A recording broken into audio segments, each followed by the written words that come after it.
Hey everybody, it's Anthony from ComicsEatingUp.net doing the new comic spec review video for the week of July 9th, 2019.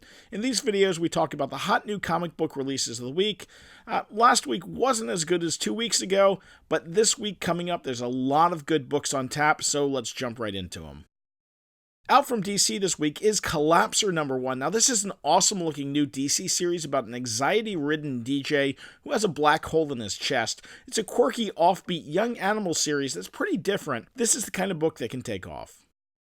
Captain Marvel #8 has an In-Hyuk Lee Carnage Eyes cover. It's already starting to see some heat, in part because of the great cover, but also for the chance of a cameo of a new character. Deadpool #15 has a variant Scotty Young Carnage Eyes cover.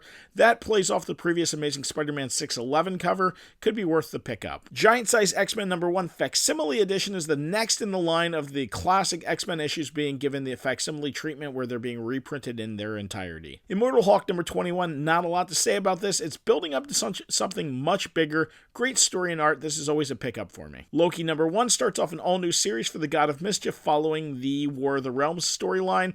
I don't know if you followed along, but he spent half the series in the belly of a frost giant being digested. It was pretty gruesome and a lot of fun. Marvel's Spider-Man City at War #5 is a Killer Bee variant by Matthew Waite. It's an 8-bit cover. These 8-bit covers have popped in the past, and there's a chance this could as well. Miles Morales Spider-Man #6, which featured the first appearance of Starlings getting a new printing this week. And finally, for Marvel's Silver Surfer Black #2 is continuing the series, which saw the big surprise that has brought Null, the god of the symbiotes, back to comics. Plenty more surprises in store, I'm sure, for this one.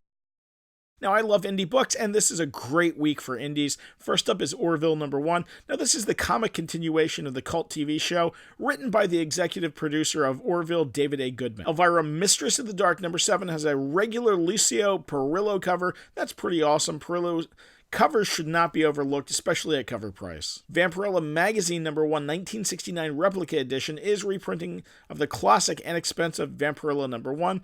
Vampy has become such an icon that this should not be missed. And speaking of Vampy, Vampirella Volume 8 #1 is a celebration of Vampirella's 50th anniversary. Lots of great covers to this one. Road of Bones #3 continues the really good story about escaping prisoners facing a hell worse than captivity. Blade Runner 2019 #1 is the series I've been looking forward to. It's the continuation of the Blade Runner mythos. Resonant #1 is the new Vault series following Paxton, a single father of 3 who must venture from the secluded haven they've built to restock the medicine for his chronically ill youngest son needs to survive in a world where a decade has passed since the waves hit, unleashing humanity's darkest impulses and plunging the world into chaos. A cool Why the Last Man homage cover is the cover B on this one, and the one I'm probably picking up. Also from Vault is Sarah and the Royal Stars #1. Princess Sarah receives a vision from the deity Mitra, telling her to find the royal stars and restore them to the heavens. Despite her kingdom and her troops need her command, Sarah embarks on a quest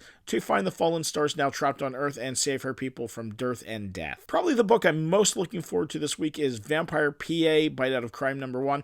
This was a book that was successfully kickstarted a while ago, and I missed out on the Kickstarter, unfortunately.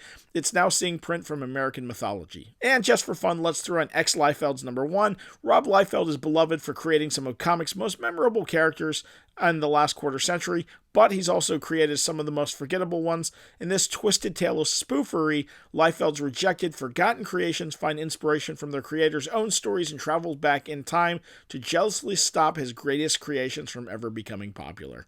Just sounds fun. Well, that's it for me this week. Let me know if you see something I missed, and let me know what you think. Thank you all for watching. Please give this video a thumbs up and subscribe to the channel if you haven't done so. We will see you next week.